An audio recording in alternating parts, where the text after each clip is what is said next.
40 years. He sat at the scarred oak table of the Blackwood Point lighthouse, staring at the porcelain teacup rattling gently in its saucer. Across from him sat Clara, his daughter, wearing a sharp, tailored coat that looked entirely out of place against the peeling paint and damp walls of her childhood home. They hadn't spoken in 3 years. Not since her mother's funeral. "It's a generous offer, Dad," Clara said, her voice tight, carefully controlled. She pushed a sleek manila folder across the table. "The developers want the land.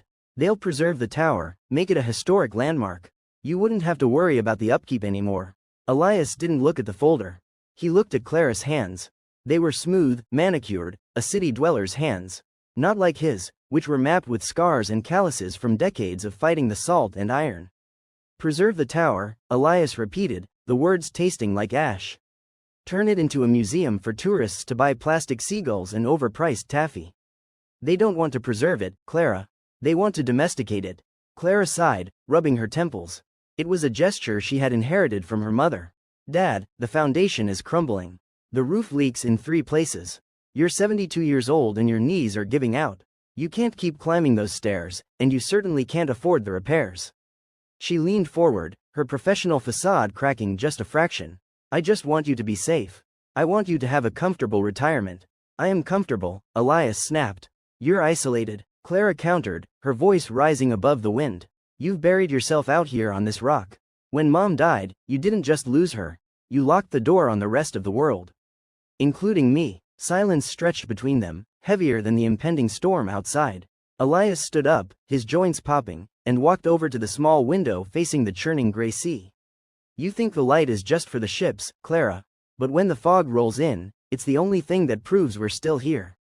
Elias moved to the wooden cabinet by the stove and pulled out a heavy, leather-bound ledger. It was the lighthouse logbook. He walked back and dropped it on the table next to the developer's contract. "I didn't lock the door, Clara," he said softly. Frowning, Clara opened the ledger. It was filled with daily entries. Weather conditions, maintenance notes, passing ships. But as she flipped through the recent years, she noticed the margins. October 14th, clear skies. Clara's 30th birthday. Called, but went to voicemail. Hope she is well. December 25th, heavy snow. Watched the city news to see her skyline. Looks cold there. May 3rd. Read her article in the Business Journal. Kept a clipping. Very proud. Tears pricked the corners of Clara's eyes. She traced the ink of his handwriting. She had always thought of him as cold, as immovable as the stone tower he guarded. She had never realized he was simply watching her from afar, sweeping his beam over the dark water to make sure she was safe. "I don't know how to live inland," Elias whispered,